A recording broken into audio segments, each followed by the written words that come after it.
안녕하십니까? 7월 19일 월요일 아침입니다. 오늘 아침에도 하나님의 말씀, 신명기 말씀으로 시작하시는 모든 성도님들 환영하고 또 하나님의 복이 성도님들에게 임하기를 간절히 기도합니다. 오늘 우리가 읽을 말씀은 신명기 10장입니다. 신명기 10장 1절부터 22절까지 읽겠습니다. 그때 여호와께서 내게 이르시기를 너는 처음과 같은 두 돌판을 다듬어 가지고 산에 올라 내게로 나아오고 또 나무 궤 하나를 만들라. 내가 깨트린 처음 판에 쓴 말을 내가 그 판에 쓰리니 너는 그것을 그 궤에 넣으라 하시기로 내가 조각목으로 궤를 만들고 처음 것과 같은 돌판 둘을 다듬어 손에 들고 산에 오르매 여호와께서 그 총회 날에 산 위 불 가운데에서 너희에게 이르신 십계명을 처음과 같이 그 판에 쓰시고 그것을 내게 주시기로 내가 돌이켜 산에서 내려와서 여호와께서 내게 명령하신 대로 그 판을 내가 만든 궤에 넣었더니 지금까지 있느니라. 이스라엘 자손이 부에롯 분의 야간에서 길을 떠나 모세라에 이르러 아론이 거기서 죽어 장사되었고 그의 아들 엘르아살이 그를 이어 제사장의 직임을 행하였으며 또 거기를 떠나 굿고다에 이르고 굿고다를 떠나 욤바다에 이른즉 그 땅에는 시내가 많았으며 그때에 여호와께서 레위 지파를 구별하여 여호와의 언약궤를 매게 하며 여호와 앞에 서서 그를 섬기며 또 여호와의 이름으로 축복하게 하셨으니 그 일은 오늘까지 이르느니라. 그러므로 레위는 그의 형제 중에 분깃이 없으며 기업이 없고 내 하나님 여호와께서 그에게 말씀하심 같이 여호와가 그의 기업이시니라. 내가 처음과 같이 40주 40야를 산에 머물렀고 그때에도 여호와께서 내 말을 들으사 너를 차마 멸하지 아니하시고 여호와께서 내게 이르시되 일어나서 백성보다 먼저 길을 떠나라. 내가 그들에게 주리라고 그들의 조상들에게 맹세한 땅에 그들이 들어가서 그것을 차지하리라 하셨느니라. 이스라엘아 내 하나님 여호와께서 내게 요구하시는 것이 무엇이냐? 곧 내 하나님 여호와를 경외하여 그의 모든 도를 행하고 그를 사랑하며 마음을 다하고 뜻을 다하여 내 하나님 여호와를 섬기고 내가 오늘 내 행복을 위하여 내게 명하는 여호와의 명령과 규례를 지킬 것이 아니냐? 하늘과 모든 하늘의 하늘과 땅과 그 위의 만물은 본래 내 하나님 여호와께 속한 것이로되 여호와께서 오직 내 조상들을 기뻐하시고 그들을 사랑하사 그들의 후손인 너희를 만민 중에서 택하셨음이 오늘과 같으니라. 그러므로 너희는 마음의 할례를 행하고 다시는 목을 곧게 하지 말라. 너희의 하나님 여호와는 신 가운데 신이시며 주 가운데 주시요 크고 능하시며 두려우신 하나님이시라. 사람을 외모로 보지 아니하시며 뇌물을 받지 아니하시고 고아와 과부를 위하여 정의를 행하시며 나그네를 사랑하여 그에게 떡과 옷을 주시나니 너희는 나그네를 사랑하라. 전에 너희도 애굽 땅에서 나그네 되었음이니라. 내 하나님 여호와를 경외하여 그를 섬기며 그에게 의지하고 그의 이름으로 맹세하라. 그는 내 찬송이시요 내 하나님이시라. 내 눈으로 본 이같이 크고 두려운 일을 너를 위하여 행하셨느니라. 애굽에 내려간 내 조상들이 겨우 70인이었으나 이제는 내 하나님 여호와께서 너를 하늘의 별같이 많게 하셨느니라. 신명기 10장 1절부터 22절까지 읽었습니다. 가나안 땅에 들어가기 직전에 이 출애굽한 2세대 다음 세대들에게 모세가 시내산에서 있었던 일들을 아주 자세하게 다시 한번 설명하고 있습니다. 모세가 십계명을 받으러 시내산에 올라가서 40일 동안 있었던 일, 40일 동안 머물다가 내려왔던 일, 그리고 다시 40일 동안 올라가서 십계명을 받아온 이 일을 다시 한번 강조하고 있는 이유는 그때 그 받았던 십계명이 이스라엘 백성들뿐만 아니라 모든 그 후손들에게 중요한 계명이기 때문에 그렇습니다. 오직 하나님만이 참 하나님이십니다. 모든 신의 신이시고 모든 주의 주이신 하나님이 우리의 경배를 받으실 유일하신 하나님이심을 십계명에 설명하고 있습니다. 하나님 외에는 다른 어느 신도 섬기지 말아야 합니다. 우상을 만들지 말아야 되고 하나님을 비겨서 어떤 형상으로든지 새기거나 비겨서 만든 우상들을 만들거나 하지 말아야 합니다. 물론 어떤 형상이든지 그 앞에 절하지 말아야 합니다. 이러한 십계명, 내 이웃을 사랑하라고 하는 내용을 담고 있는 십계명, 그리고 하나님을 첫째로 사랑하라고 하는 하나님을 하나님께 온전히 경배하라고 하는 계명을 담고 있는 십계명. 이것은 유대인들에게 뿐만 아니라 모든 백성들에게 해당되는 중요한 계명이기에 신명기에서 지금 다시 한번 반복되고 있습니다. 그 십계명을 받는 그 상황들을 다시 한번 자세하게 설명하고 있습니다. 하나님께서 요구하시는 것이 무엇일까요? 12절 이스라엘아 내 하나님 여호와께서 내게 요구하시는 것이 무엇이냐?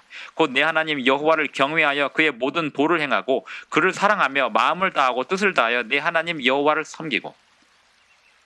예수님께서 이 세상에 오셨을 때 사탄에게 시험을 받으실 때 40일 동안 금식하고 사탄에게 시험을 받으실 때 이 돌로 떡을 만들어 먹으라라고 말씀할 때 예수님께서 사탄에게 하나님의 말씀에 순종하는 것이 떡보다 중요하다라고 말씀하였습니다. 그것이 사탄에게 하신 예수님께서 하신 말씀이었습니다. 사람이 떡으로만 살 것이 아니오라고 말씀하시면서 하나님의 말씀으로 산다라고 말씀하셨는데요.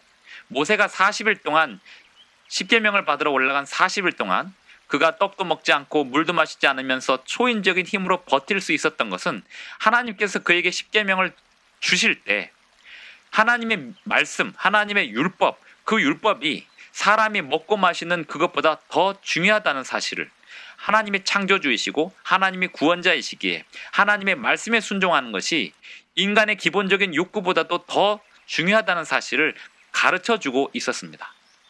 하나님께서 하나님의 율법에 순종하는 사람들에게 인간의 기본적인 필요한 모든 것들을 채워주실 것입니다. 하지만 사탄이 인간의 기본적인 욕구를 위협하면서 하나님의 율법을 어기라고 할 때 사람들은 시험을 받게 됩니다. 사람들은 거기에 흔들리지 말고 하나님의 율법에 순종해야 됩니다. 그것이 하나님의 율법의 의미입니다. 십계명, 10가지의 계명은 신명기 10장에서 다시 한번 강조되고 있습니다. 그러면서 그 십계명의 내용이 무엇인지를 설명하고 있습니다. 여호와를 경외하며 그의 모든 도를 행하고 그를 사랑하며 마음을 다하고 뜻을 다하여 내 하나님 여호와를 섬기고. 이것은 구약 성경의 계명으로 끝났을까요?